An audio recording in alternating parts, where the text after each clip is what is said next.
சுவிசேஷ புத்தகம் 3ஆம் அதிகாரத்தில் மீண்டும் நீ மேலே வருவதாக இருக்கும் மோசையை போல இங்கே மேலே ஏறி வா அப்படிங்கிற சத்தம் கேட்கும். நீ மேலே அமர்ந்து விடு. எல்லாம் சேர்ந்து படிக்கலாம் மறுபடியும். அப்பொழுது 3ஆம் அதிகாரம் 3லேருந்து படிப்போம். அப்பொழுது கர்த்தருக்கு வழியை ஆயத்தம் பண்ணுங்கள். எல்லாம் சேர்ந்து சொல்லுங்க. செய்தியின் தலைப்பு கர்த்தருக்கு வழியை ஆயத்தம் பண்ணுவது தான். கர்த்தர் இந்த ஆண்டு நம்ம லைஃப்பில் பூந்து விளையாட போகிறாருன்னு நான் சொல்கிறேன். எத்தனை பேர் ஆமாங்கிறீங்க? பூராத இடத்தெல்லாம் பூந்து கர்த்தர் நம்மளுடைய எல்லா டிபார்ட்மெண்ட்லேயும் அவர் கை வைக்க போகிறாரு. அதுக்கு நீ தான் வழி ஆயத்தம் பண்ணணும். எத்தனை இயேசுவை தடுக்க மாட்டேன் சொல்லுங்க பார்க்கும். ஆண்டவர் இயேசுவை நான் தடுக்க மாட்டேன். எத்தனை பேர் என் கூட ஆமேன்னு சொல்கிறீங்க? நான் தடுக்க மாட்டேன். என் வாழ்க்கையில் என் ஆண்டவர் எதை செய்தாலும் நான் அனுமதி கொடுப்பேன். கையை உயர்த்தி அல்லேலூயா. இப்போ செய்தி, போன வார செய்தி என்ன? கர்த்தருக்கு வழியை ஆயத்தம் பண்ணுங்கள். இந்த வருஷம் நான் பேசின ஃபர்ஸ்ட் மெசேஜ் என்ன தெரியுமா? ஒரு ஃப்ரைடே வெள்ளிக்கிழமையில செய்தி ஆரம்பித்தேன். இதுதான் ஆரம்பித்தேன், கர்த்தருக்கு வழியை ஆயத்தம் பண்ணுங்கள். வெள்ளிக்கிழமை ஆரம்பித்தேன். அதையே ஞாயிற்றுக்கிழமை ஆரம்பித்தேன். அதையே மறுபடியும் தொடர்ந்து இப்போது ஆரம்பிப்போம். எல்லாம் சேர்ந்து படிங்க. கர்த்தருக்கு வழியை ஆயத்தம் பண்ணுங்கள், அவருக்கு பாதைகளை செவை பண்ணுங்கள் என்றும், பள்ளங்கள் எல்லாம் நிரப்பப்படும், குன்றுகளும் தாழ்த்தப்படும், கோலனானவைகள் செவ்வையாகும், கரடானவைகள் சமமாகும் என்றும், மாம்சமான யாவரும் தேவனுடைய இரட்சிப்பை காண்பார்கள் என்றும், வனாந்தரத்திலே கூப்பிடுகிறவனுடைய சத்தம் உண்டாகும் என்றும், ஏசாயா தீர்க்கதரிசியின் ஆகமத்தில் எழுதியிருக்கிற பிரகாரம் அவன் யோர்தான் நதிக்கு அருகான தேசமெங்கும் போய் பாவ மன்னிப்புக்கென்று மனம் திரும்புதலுக்கேற்ற ஞானஸ்நானத்தை குறித்து பிரசங்கித்தான். அவன் தன்னிடத்தில் ஞானஸ்நானம் பெறும்படி புறப்பட்டு வந்த திரளான ஜனங்களை நோக்கி, விரியன் பாம்பு குட்டிகளே, வரும் கோபத்துக்கு தப்பிக்கு கொள்ள உங்களுக்கு வகை காட்டினவன் யார்?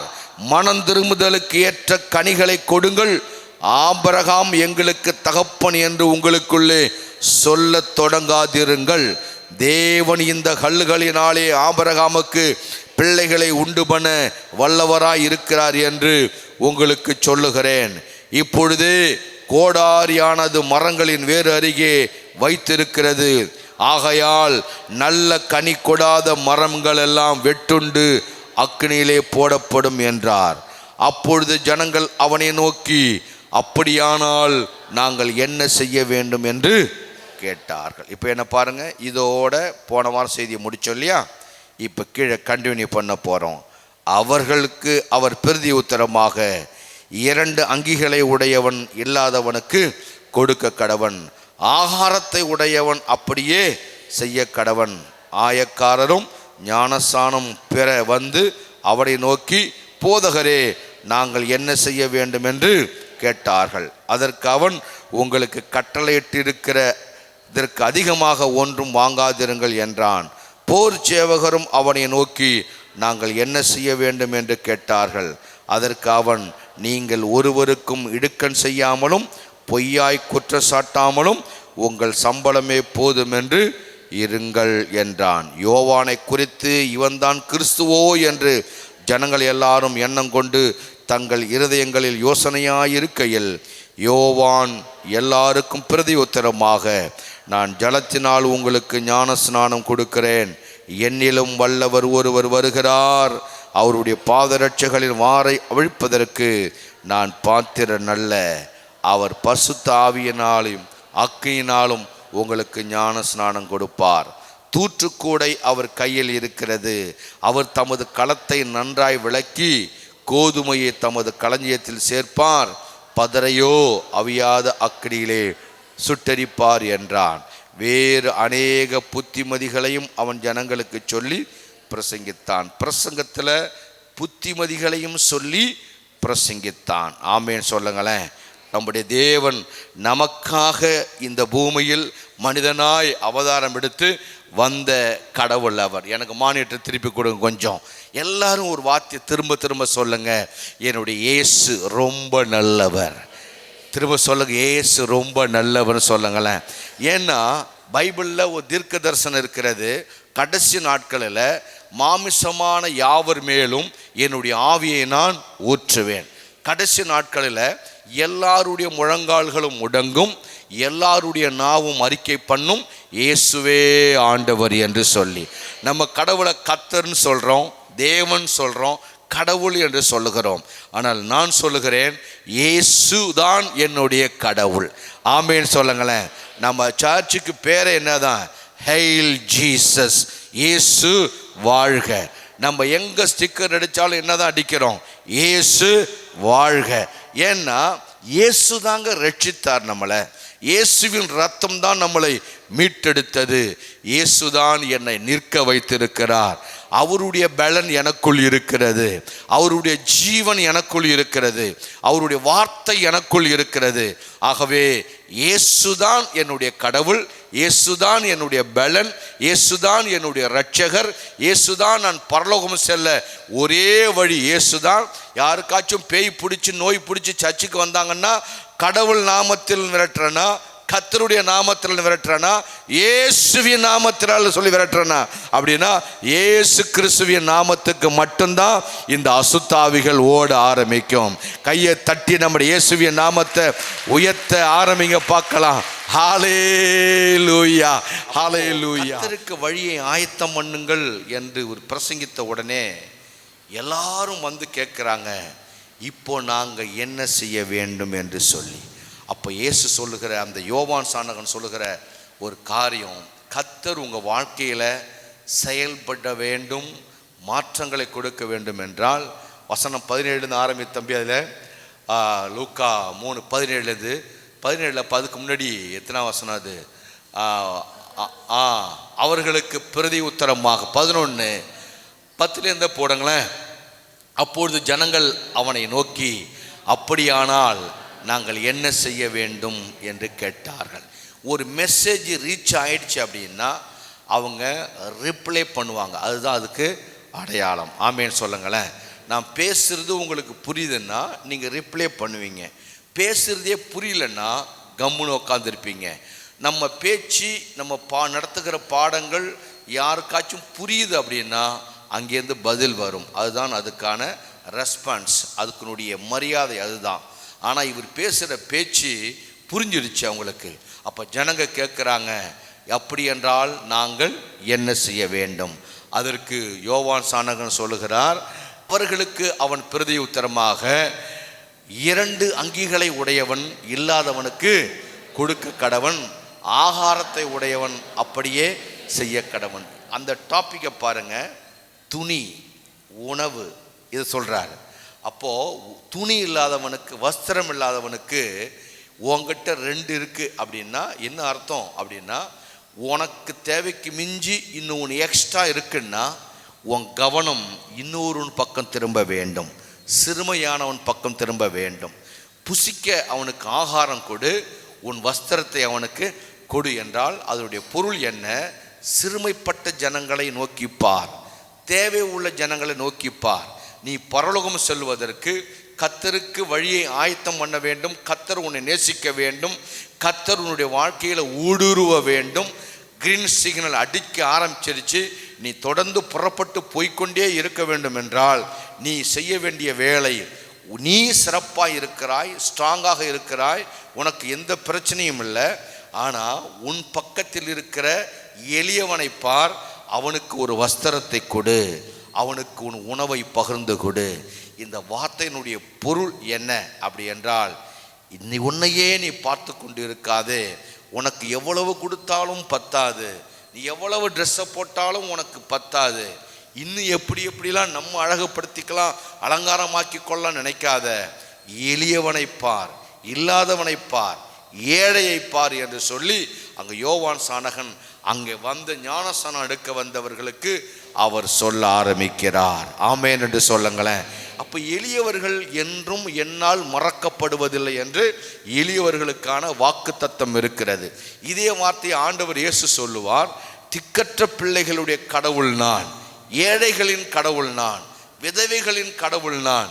உன் சத்துரு பசியாயிருந்தால் அவனுக்கு புசிக்க ஆகாரம் கொடு என்று கர்த்தர் அடிக்கடி சொல்லுகிற நோக்கம் என்ன அப்படி என்றால், ஒருவன் தேவனுடைய பிள்ளை, தேவனோடு இருக்கிறார்கள், இந்த குடும்பம் தேவனுடைய குடும்பம், தேவனுடைய ஐஸ்வர்யம், தேவனுடைய ஆசீர்வாதம் இந்த குடும்பத்திற்குள் இருக்கிறது, இன்னும் மேலும் மேலும் கடவுள் அந்த குடும்பத்தை உயர்த்தி ஆசீர்வதிக்க வேண்டும் என்றால், மானிட்டரில் கொஞ்சம் வால்யூம் தேவைப்படுது எனக்கு அப்படின்னு சொன்னால், நீங்கள் நம்ம செய்ய வேண்டிய காரியம் என்ன தெரியுமா?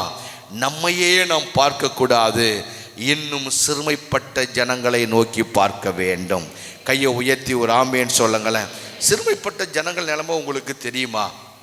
இதெல்லாம் நீங்கள் கொஞ்சம் தியானம் பண்ணி பார்க்கணும், கொஞ்சம் தியானம் பண்ணி பார்க்கணும். நான் அதை ரொம்ப அதிகமாக யோசிக்க ஆரம்பிப்பேன். இங்கே பாருங்கள், நான் பிறந்த கிராமத்தில் ரட்சிக்கப்படாத என்னோடு படித்தவர்கள், என்னோட வயதில் சிறியவர்களை கூட போய் பார்த்தா ஒரு கிழமை மாதிரி ஒரு தோற்றம் இருக்கும். ஷேவிங் பண்ண மாட்டாங்க, முடி ஒழுங்காக வெட்ட மாட்டாங்க, ஒரு நீட்டாக ட்ரெஸ் பண்ண மாட்டாங்க. கிராமத்தில் இன்னும் மதுக்கட்டில் உட்காந்துருப்பாங்க. ஆனால் வண்டி வாகனம் வச்சுருப்பாங்க, வேலைக்கெல்லாம் போவாங்க. அவங்களுக்குள்ள ஒரு பர்சனாலிட்டி இருக்காது.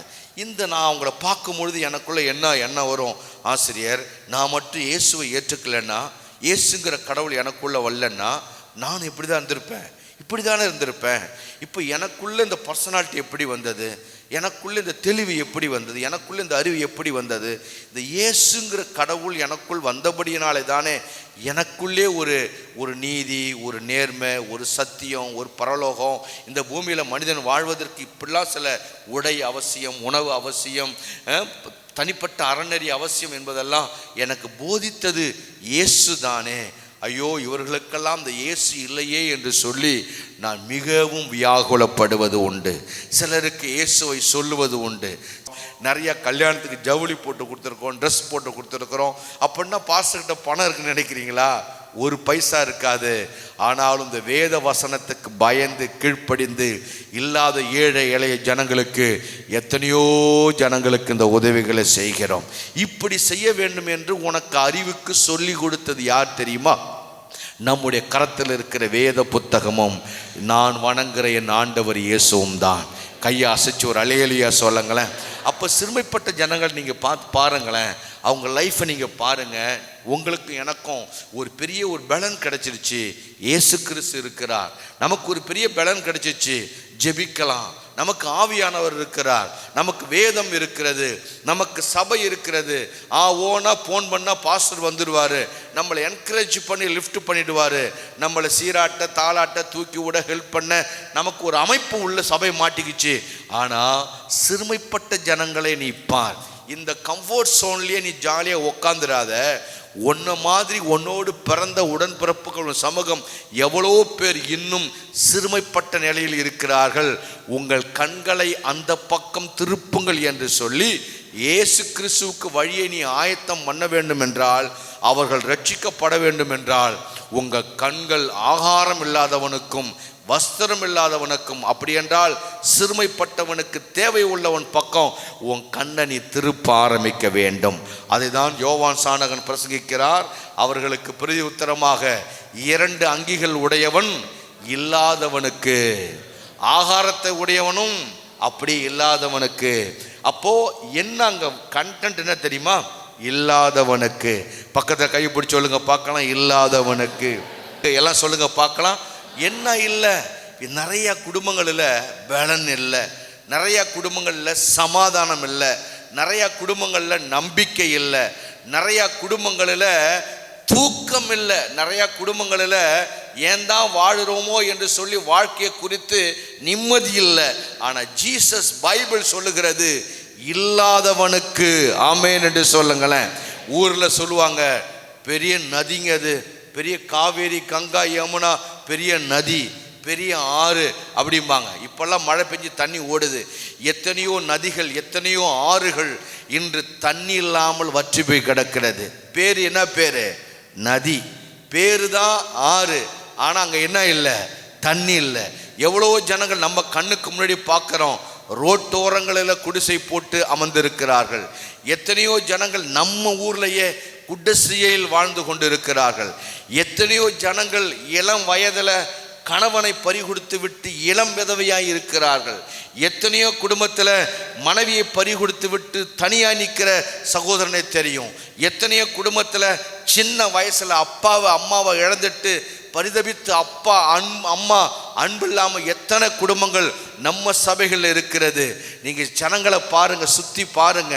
அப்பா இல்லாத பிள்ளைகளை பாருங்க, அம்மா இல்லாத பிள்ளைகளை பாருங்க, கணவனை இழந்திருக்கிற பிள்ளைகளை பாருங்க, வியாதியோடு வேதனைப்படுகிற பிள்ளைகளை பாருங்க, வஸ்திரம் இல்லாதவர்களை பாருங்க, திக்கற்ற நிலையில் இருக்கிறவங்கள பாருங்க. எங்கேயாச்சும் வழக்கு வாய்தாவில் மாட்டிக்கிட்டீங்க, கோர்ட்டு பக்கம் போய் பார்த்தா ஏதோ சின்ன சின்ன வழக்கில் பிரச்சனை மாட்டிக்கொள்ளுவான். மாட்டினா அந்த வக்கீல் பின்னாடி, குமஸ்தா பின்னாடி இந்த அலையிற அந்த நிலையை பாருங்க. செய்யாத குற்றத்திற்காக கணவன் சிறைச்சாலையில் அடைக்கப்பட்டு இருப்பான். மனைவி மாறுங்க, அந்த ஜெயிலர் எத்தனை மணிக்கு டைம் சொல்கிறானோ அது வரைக்கும் இந்த கோர்ட்டு வாசலில் காத்து கிடப்பாங்க பாருங்க, ஜெயில் வாசலில். அதெல்லாம் போய் பாருங்க. பார்க்கும் பொழுது தெரியும் அவர்கள் எல்லாம் இல்லாதவர்கள், உதவி இல்லாதவர்கள், தயவு இல்லாதவர்கள், அன்பு இல்லாதவர்கள், கணவன் இல்லாதவர்கள், மனைவி இல்லாதவர்கள், பணம் இல்லாதவர்கள், தகப்பனுடைய அன்பு இல்லாதவர்கள், தாயினுடைய அன்பு இல்லாதவர்கள். பைபிளில் யோவான் சானகன் சொன்னான், ஐயோ ஜனங்களே, உங்களுக்கு ஞான ஸ்நானம் வேணும், நீங்கள் மட்டும் நான் ஞானஸ்நானம் எடுத்து பரலோகம் போயிடணும். ஆனால் பைபிள் சொல்லுகிறது இல்லாதவனுக்கு. கையை உயர்த்தி எத்தனை பேர் இல்லாதவனுக்கு சொல்றீங்க?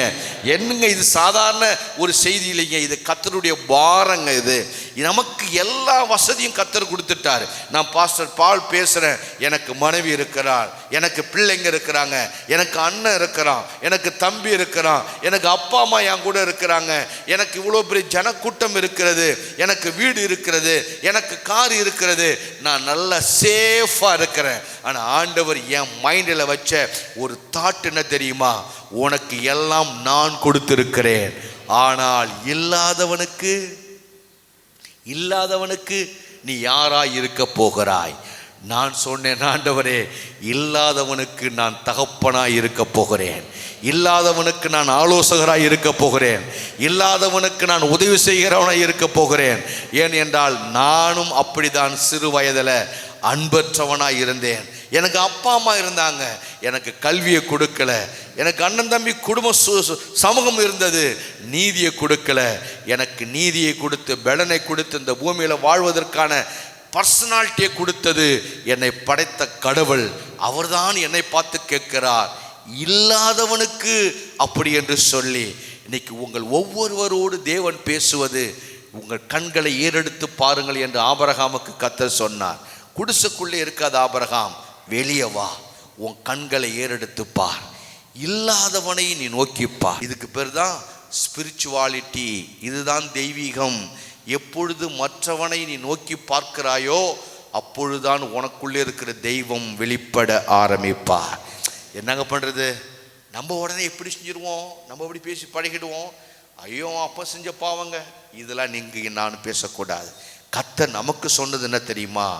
இல்லாதவனை நோக்கி பார். ஆமென் என்று சொல்லுங்களேன். தயவு செய்து இன்று முதல் உங்களுடைய பார்வை தெய்வீக பார்வையாய் மாறட்டும். இல்லாதவனை நோக்கி பார்க்கிற பார்வை மாறட்டும். நீங்கள் ஸ்கூலுக்கு போகிறீங்க, அம்மா இல்லாத பிள்ளைங்க நிறையா வருவாங்க, அப்பா இல்லாத பிள்ளைங்க நிறையா வருவாங்க. சில பிள்ளைகளுடைய முகத்தை பார்த்தா சோகமாகவே இருக்கும், சில பிள்ளைகளுடைய முகத்தை பார்த்தா ஏதோ ஒரு இழப்பாகவே இருப்பான். கடைசி வரைக்கும் அந்த சுகத்தோடையே அவன் வாழ்ந்து கொண்டு இருப்பான். ஏன்னா அவன் குடும்பத்தில் ஏதோ ஒரு பள்ளத்தாக்குகள் இருக்கும்.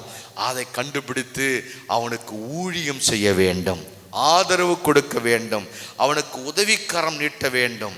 அதற்கு பெயர்தான் தெய்வீகம். இதை நீங்கள் செய்யுங்கள் என்று கர்த்தர் சொன்னார். அதுக்கும் சில இடங்களில் பார்த்தீங்கன்னா ஒத்த செருப்பு கிடக்கும், பார்த்துருக்கீங்களா நீங்கள்? ஒத்த செருப்பு கிடக்கும், அந்த ஒத்த செருப்பு நல்ல செருப்பாக கிடக்கும். ஏன் அந்த ஒத்த செருப்பு ஓரமாக கிடக்கு அப்படின்னா, அதுக்கு ஜோடி செருப்பு எங்கேயும் மிஸ் பண்ணிட்டாங்க. ஒரு நாய் தூக்கிட்டு போயிருக்கும், இல்லைன்னா எங்கேயாவது காணா போயிருக்கும், யாராவது எடுத்துகிட்டு போயிருப்பாங்க. அப்போ ஒரு செருப்பு போயிடுச்சுன்னா இன்னொரு செருப்புக்கு என்ன இல்லைங்க, வேல்யூ இல்லை, மரியாதை இல்லை. அந்த ஒத்த செருப்பை யாரும் கண்டுக்க மாட்டாங்க. ஆனால் ஜோடியாக மட்டும் ஒரு செருப்பு இருக்கட்டும், உடனே நம்ம மாட்டிட்டு போக ஆரம்பிச்சு, நல்லா இருக்கடா செருப்பு, 10 நாளைக்கு வேலை செய்யலான்ட்டு.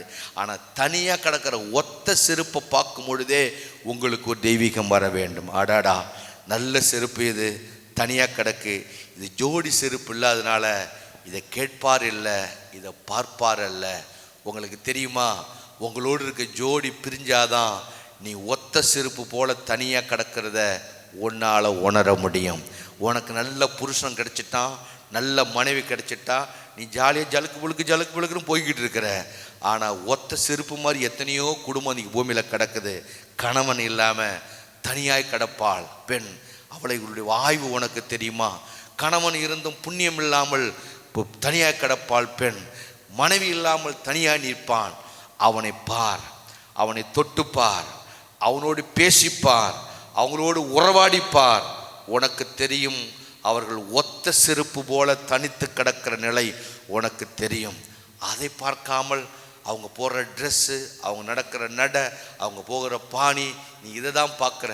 அதுக்காக சமுதாயத்தில் ஒன்றும் இல்லாமல் நம்ம வஸ்திரம் இல்லாமல் ஓட முடியும்? அதுக்காக ட்ரெஸ் பண்ண முடியாமல் ஓட முடியும்? அதுக்காக பவுட்ரு போட முடியாமல் போக முடியும்? அதுக்காக செருப்பு போடாமையே போக முடியும்? அதுக்காக சாப்பாடு சாப்பிடாமல் இருக்க முடியும்? ஊர் சொல்லும், பலதை சொல்லும். ஆனால் கர்த்தருடைய பிள்ளைங்க எப்படி பார்க்கணும் தெரியுமா? வாழ்க்கையை இழந்தவர்கள், தகப்பனை இழந்தவர்கள், தாயை இழந்தவர்கள், அபிஷேகத்தை இழந்தவர்கள், அமைப்பை இழந்தவர்கள், குடும்பத்தை இழந்தவர்கள், யார் ஒருவர் எதை இழந்து நின்னாலும் அவர்கள் ரோட்டில் கிடக்கிற ஒத்த செருப்புக்கு சமம். நான் கர்த்தருடைய ஆவியினுடைய பலத்தில் பேசுகிறேன். நீ நல்ல ஜோடியோடு வாழ்ந்தினா உன் தேவனுக்கு நன்றி சொல்லு. ஆனால் நீ ஜோடியோடு வாழும் பொழுதே ஒத்த செருப்பு வாழ்க்கையை நினைத்துப்பார். அப்போ புரியும் உனக்கு. சிறு பிள்ளைங்க நீங்களாம் பாருங்க, அம்மா இல்லாமல் அப்பா இல்லாமல் வருவாங்க. அவங்க எதுக்கு அடையாளம் தெரியுமா? அந்த ஒத்த செருப்புக்கு அடையாளம். ஆமேன். நம்மளுடைய ஜோடியை நீங்கள் கனம் பண்ண ஆரம்பிங்க. உங்களுக்கு ஒரு கணவன் இருந்தால் அவனை ஹானர் பண்ணுங்க. உனக்கு ஒரு மனைவி இருந்தால் அவங்கள ஹானர் பண்ணுங்க. அவங்களுக்கு ஒரு மரியாதை கொடுங்க. அவங்க உணர்வை புரிந்து கொள்ளுங்க. இல்லைன்னா ஒரு காலம் வரும், ஒத்த செருப்பு போல நம்ம தனிச்சு விடும் பொழுது செத்ததுக்கு அப்புறம் மார்பிள் அடித்து அழுது கொண்டு, நம்மை விட்டு ஓடி போன பிறகு அதுக்கப்புறம் நம்ம நெஞ்சில் அடித்து அழுது கொண்டு எந்த பலனும் நமக்கு இல்லை. அதனால தான் பைபிள் சொல்லுகிறது, யோவான் சாணகன் சொன்னார், நீ ஞானஸ்தானம் எடுக்க வர நீ மட்டும் பரலோகம் போய் சேர்ந்துலான்னு பார்க்குற. ஆனால் இல்லாதவனுக்கு யார் கொடுப்பா? உன்னிடத்தில் ரட்சிப்பு இருக்கிறது, உன்னிடத்தில் அன்பு இருக்கிறது, உன்னிடத்தில் தெய்வீகம் இருக்கிறது, உன்னிடத்தில் விசுவாசம் இருக்கிறது, உன்னிடத்தில் தைரியம் இருக்கிறது, உன்னிடத்தில் நான் கொடுத்திருக்கிற ஆற்றல் இருக்கிறது, நான் கொடுத்திருக்கிற வேத வசனம் இருக்கிறது. அதையில் ஒன்றை நீ அவனுக்கு கொடு. குடும்பத்தை இழந்துவிட்டு, பிள்ளைகளை இழந்துவிட்டு நீ மட்டும் முடியாத சபைக்கு நீ ஞானஸ்நானம் எடுக்க வேண்டும். நீங்களும் நானும் எப்படியாக பரலோகம் போய்விட வேண்டும். நம்மோடு கூட பிறந்தவனுக்கு, நம்மோடு நின்றவனுக்கு, நம்மோடு வாழ்ந்தவனுக்கு, நம்மோடு பழகினவனுக்கு, அவனுக்கு இதை சொல்லுவது யார்? இதை தான் யோவான் சாணகன் சொன்னான், இல்லாதவனுக்கு கொடுக்க கடவன். கையை உயர்த்தி ஒரு அல்லேலூயா சொல்லலாமா? இப்போ எத்தனை பேருடைய கண்கள் இல்லாதவன் பக்கம் உங்கள் கண்கள் திரும்பிடுச்சுன்னா, நான் சொல்கிறேன், அடுத்த மாதமே இந்த சபை டபுளாக மாற ஆரம்பிச்சிடும். ஏன் நம்மளால் ஆத்துமாதாயம் செய்ய முடியல?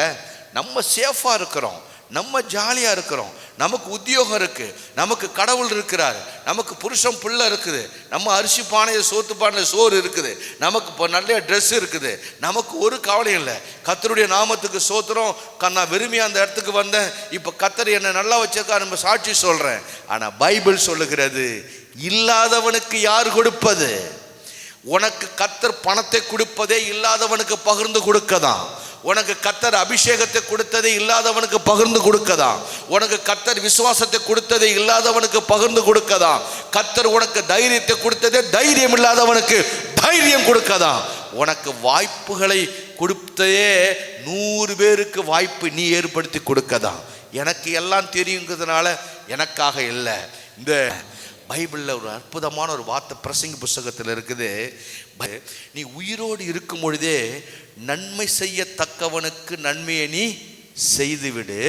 நீ மாண்டு பரலோகமோ பாதாளமோ போகும் பொழுது உனக்கு நன்மை செய்கிற வாய்ப்பு அங்கே இல்லை அப்படிங்கிற வசனம் பிரசங்கி புஸ்தகத்தை போட்டு, உனக்கு நன்மை செய்ய திராணி இருக்கும் பொழுதே, எல்லாம் சொல்லுங்க திரும்ப, திராணி இருக்கும் பொழுதே செய்யத்தக்கவனுக்கு அதை நீ செய்துவிடு.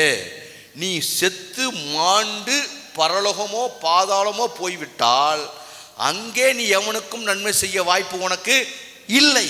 நீ செத்து போனதுக்கு அப்புறம் யாருக்கு நன்மை செய்ய போற?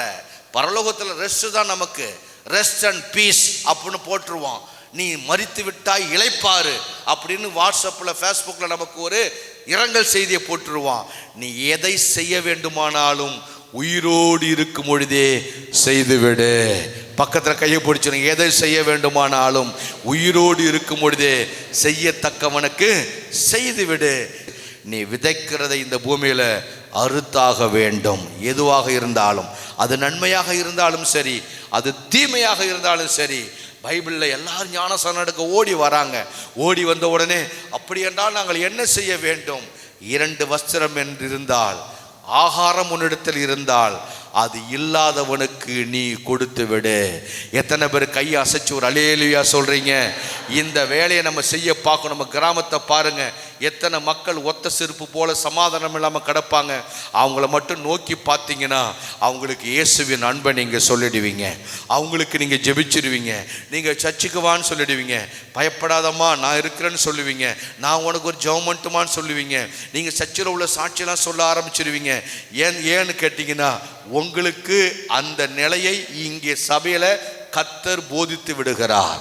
கையை உயர்த்தி ஆமீன் சொல்லுங்களேன். திணறக்கூடிய அம்மா பின்னாடி உட்காந்துருக்குறாங்க. நான் திணறக்கூடிய சாட்சியை சொல்லக்கூட. ஏன் நம்ம எல்லாம் ஓடி ஓடி செய்கிறோன்னா, நம்ம பெரிய வள்ளல் என்பதனால இல்லை, நம்மக்கிட்ட பணம் இருப்பதனால இல்லை, நமக்கு ஏதோ வாய்ப்பு இருப்பதனால இல்லை. நம்ம கர்த்தர் நம்ம கையில் எழுதி கொடுத்த வேத புத்தகத்தில் இல்லாதவனுக்கு நீ அதை செய்ய வேண்டும். கையை உயர்த்தி அல்லேலூயா சொல்லுங்களேன். பேதுரு சொல்வார் பைபிளில், உனக்கு நன்மை செய்கிறவனுக்கே நீ திரும்ப நன்மை செஞ்சின்னா அதனால் என்ன பலன்?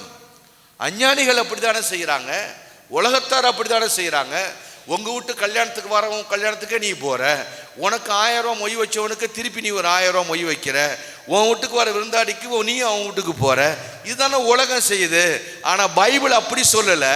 உன் சத்துருவை நீ சிநேகிக்க வேண்டும், இல்லாதவனுக்கு கொடுக்க வேண்டும். இதுதான் பைபிள், இதுதான் ஸ்பிரிச்சுவாலிட்டி. உலகத்துக்கும் நமக்கே என்ன வித்தியாசம்னா, உலகம் என்ன செய்கிறதோ அவனுக்கே நீ செய்து என்ன பலன்? இல்லாதவனுக்கு நீ செய்ய வேண்டும். பைபிளை படிங்க. இல்லாதவனுக்கு கொடுக்க கடவன். இன்னைக்கு காலையில் எத்தனை பேரோடு கர்த்தர் பேசி கொண்டு இருக்கிறார்? இந்த வேலையை நீங்கள் செய்ய ஆரம்பிங்க, ஆத்தும அறுவடை உண்டாகும். இந்த வேலை செய்ய ஆரம்பிங்க, நீங்கள் பரலோகம் போகும்பொழுது உங்களுக்கு பெரிய ஒரு மகிழ்ச்சி உண்டாகும். இந்த வேலையை செய்ய ஆரம்பிங்க, உங்கள் சந்ததி இந்த பூமியில் அப்பத்துக்கு இறந்து தெரியாது.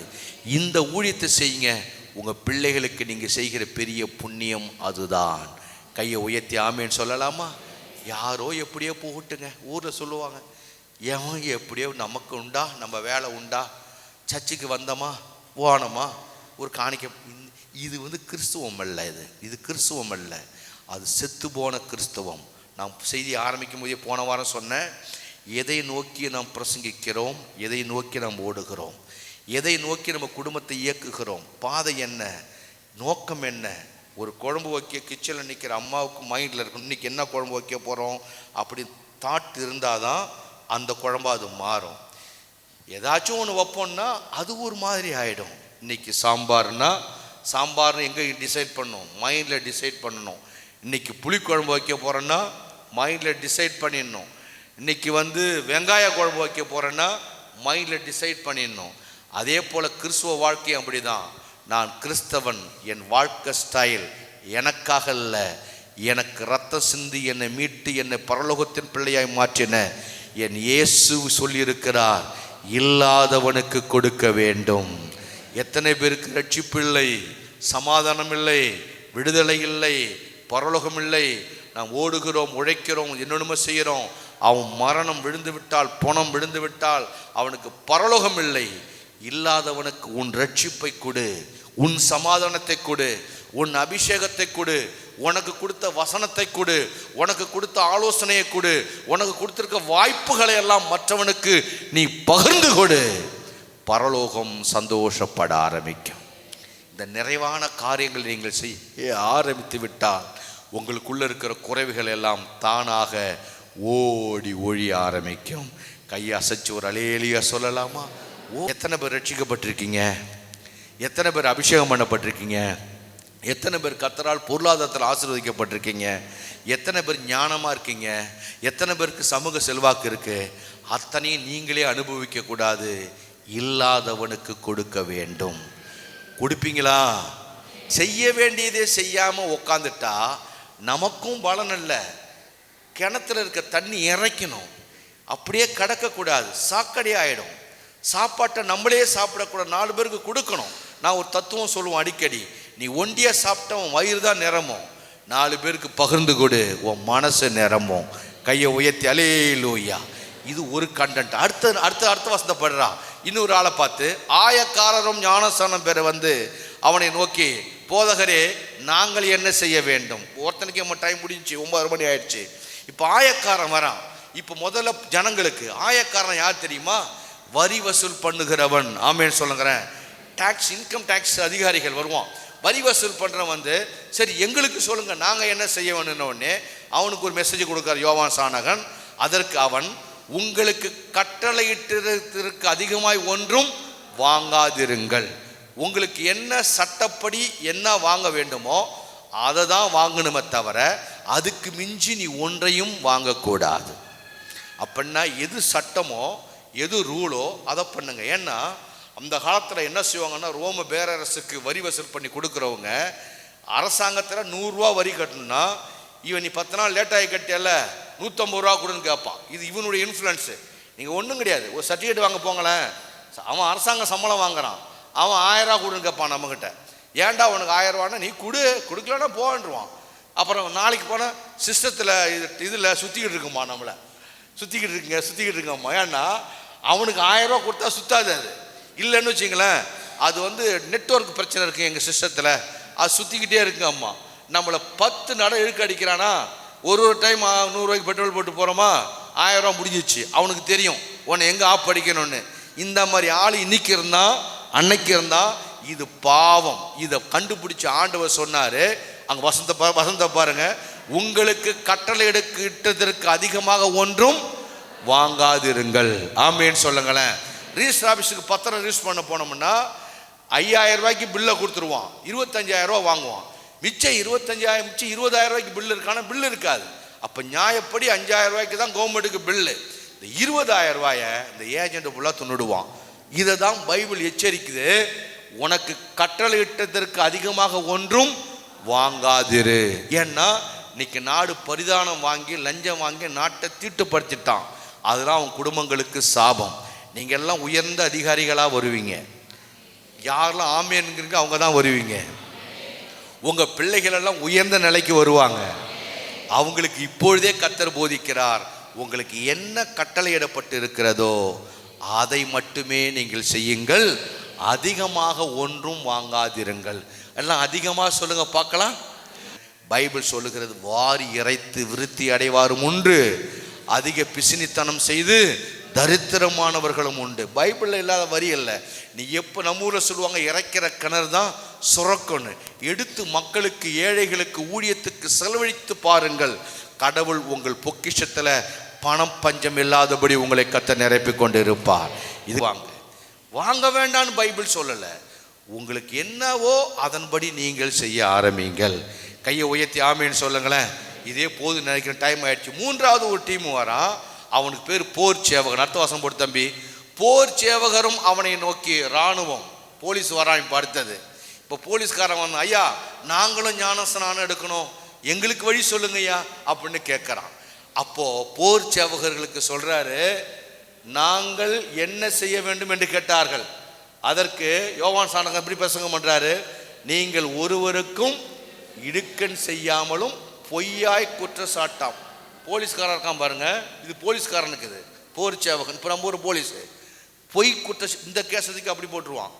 என்னம்மா பண்ணுற, பிராத்தல் கேஸில் உள்ளே போட்டுருவான் ஒன்று அப்படின்ட்டுருவான். அவனுக்கு ஞானஸ்நானம் வேணுமா, எனக்கு ஞானஸ்நானம் கொடுங்கன்னு கேட்குறான். அப்போ யோவான் ஸ்நானகன் சொல்கிறாரு, உனக்கு நான் கொடுப்பேன், ஆனால் நீ மனம் திரும்பணும். எப்படி மனம் திரும்பணும், நீங்கள் ஒருவருக்கும் இடுக்கண் செய்யக்கூடாது, பொய்யாய் குற்றம் சாட்டாமலும் உங்கள் சம்பளமே போதும் என்று இருங்கள். அப்போ பைபிளை எப்படி தெளிவாக, அப்போ உனக்கு ஞானஸ்நானம் வேணும்னா இதெல்லாம் நீ செய்யக்கூடாது. ஆமேன்னு சொல்லுங்களேன். இந்த போர் சேவகன் ஞானஸ்நானம் எடுக்க வரான். பைபிளை பாருங்க. போர் சேவகர் அவனை நோக்கி நாங்கள் என்ன செய்ய வேண்டும் என்று கேட்டார்கள். அதற்கு அவன், நீங்கள் ஒருவருக்கும் இடுக்கண் செய்யாமலும் பொய்யாய் குற்றச்சாட்டாமலும் உங்கள் சம்பளமே போதும் என்று இருங்கள், அப்பொழுது இந்த ஆண்டு பச்சை விளக்கு எரிய ஆரம்பிக்கும். எல்லாரும் எழுந்து நின்று ஞானஸ்நானம் பெறணும் அப்படின்னா இந்த ட்ராக்கில் போகணும். இல்லாதவனை நினைவு கூற வேண்டும். ஆமேன்னு சொல்லுங்களேன். இல்லாதவனை நினைவு கூற வேண்டும். அதிகமாய் ஒன்றும் வாங்கக்கூடாது. கண்ணை மூடி இந்த ஊழியத்தை நம்ம செய்யணும். நீங்கள் ஒரு யோசனையை ஒன்று மைண்டில் பண்ணுங்க. நான் இன்னைக்கு உங்களுக்கு ஒரு பிரசங்கம் கொண்டு வந்தேன். எங்கே தான் பிரசங்கமாக கொண்டு வந்தேன்? யோசுவா புஸ்தகம் 3ஆம் அதிகாரத்தில் கொண்டு வந்தேன். லைட்டு ஏறலன்னு உடனே செய்தி இப்படி வந்துருச்சு, ஒரு பக்கம் மாறி இப்படி. எல்லாரும் கையை நீட்டி கர்த்தருக்கு நேராக நின்று நீங்கள் ஒரு தற்பரிசோதனை மட்டும் பண்ணுங்க. ஒரே ஒரு தற்பரிசோதனை பண்ணுங்க. உங்களை கர்த்தர் எப்படி வச்சிருக்கிறார் மட்டும் பண்ணுங்க. உங்களை நல்லா வச்சிருக்கிறாரா ஆண்டவர்? குறை வச்சிருக்கிறாரா? நான் சொல்கிறேன், உங்களுக்கு ஏதோ ஒரு கிருபை இல்லாமல் கர்த்தர் உங்களை படைக்கவே இல்லை. உங்களுக்கு ஏதோ ஒரு அபிஷேகத்தை கர்த்தர் கொடுக்காம இல்லை. ஏதோ ஒரு வரத்தை கொடுக்காம கர்த்தர் இல்லை. உங்களுக்கு எல்லாம் கர்த்தர் கொடுத்துருக்கிறார். உங்களுக்கு எல்லாம் கர்த்தர் கொடுத்துருக்கிறார். ஆனால் நீங்கள் அதை இல்லாதவர்களுக்கு செய்யணும். நான் உங்களை கர்த்தருடைய சார்பாக பாரத்தோடு கேட்குறேன். நீங்கள் இல்லாதவனுக்கு அதை செய்வீங்களா? நீங்கள் ஒரு நாளைக்கு எத்தனை பேரை பார்க்குறீங்க? உங்களுக்கு ஒரு ஹோம்ஒர்க் கொடுக்குறேன். இந்த ஒரு மாதத்தில் நீங்கள் இல்லாத யாருக்காகிலும் ஒரு 10 பேருக்கு 5 பேருக்கு சொல்லி ஒரு நபரையாகிலும் கர்த்தர் பக்கம் கொண்டு வர முடியும். நீங்கள் வேலை செய்கிற இடத்துல அப்படியே கவனித்து பாருங்கள். எத்தனையோ சகோதரிகள் ஒத்த செருப்பு போல தனியாக நிற்பாங்க. அனாதையாக இருப்பாங்க, ஆதரவு இல்லாமல் இருப்பாங்க. பார்த்தா பாவமாக இருக்கும். ஸ்கூலில் பாருங்கள், பிள்ளைங்களை தனியாக நிற்பாங்க. அவங்க உடனே ரட்சிக்கப்பட வேண்டிய அவசியம் இல்லை. நாளைக்கே அவங்க ரட்சிக்கப்பட்டு சபைக்கு வரணுங்கிற அவசியம் இல்லை. ஆனால் நீங்கள் அவங்களுக்கு உதவி செய்யுங்க. அவங்களுக்கு ஒரு சாப்பாடு வாங்கி கொடுங்க. அவங்க தேவைக்கு கேட்டால் ஒரு 100 ரூபா பணம் கொடுங்க.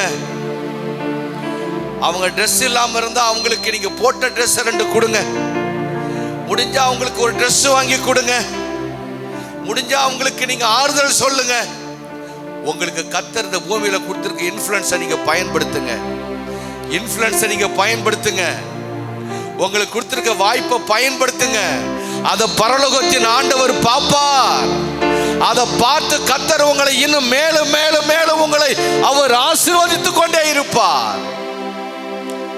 என்னைக்கு உன் முன்கை நீள்கிறதோ, என்னைக்கு உன்னுடைய 5 ரூபாயை நீ கர்த்தருக்கு கொடுக்கிறியோ, என்னைக்கு 2 வஸ்திரத்தில் ஒன்று கொடுக்கிறியோ, என்னைக்கு உன்னுடைய உணவை நீ கொடுக்கிறாயோ, அப்பொழுது கர்த்தர் செயல்பட ஆரம்பிப்பா. நீங்க செஞ்சு பாருங்க. உங்க ஊற்றுக்கண் சுரக்க ஆரம்பிக்கும். எல்லாம் உங்களுக்கு நினைச்சுக்காதீங்க. கர்த்தர் கொடுத்த பணம் உங்களுக்கு மட்டுமல்ல, கர்த்தர் கொடுத்த அபிஷேகம் உங்களுக்கு மட்டுமல்ல, கர்த்தர் கொடுத்திருக்க ஞானம் உங்களுக்கு மட்டுமல்ல, கர்த்தர் கொடுத்திருக்கிற அறிவு உங்களுக்கு மட்டுமல்ல, கர்த்தர் கொடுத்திருக்கிற எந்த வாய்ப்பும் உங்களுக்கு மட்டுமல்ல. அது இல்லாதவனுக்கு உங்கள் மூலமாய் போய் சேர வேண்டும். இதை செய்ய ஆரம்பியுங்கள். நான் ஊழியம் செய்வோம்ப்பான்னு எத்தனை பேர் சொல்றீங்க? என்னால் இயன்றதை செய்வோம்ப்பா. பிதாவே, நல்ல வார்த்தைக்காக நன்றி. இயேசு கிறிஸ்துவின் நாமத்தில் பிதாவே.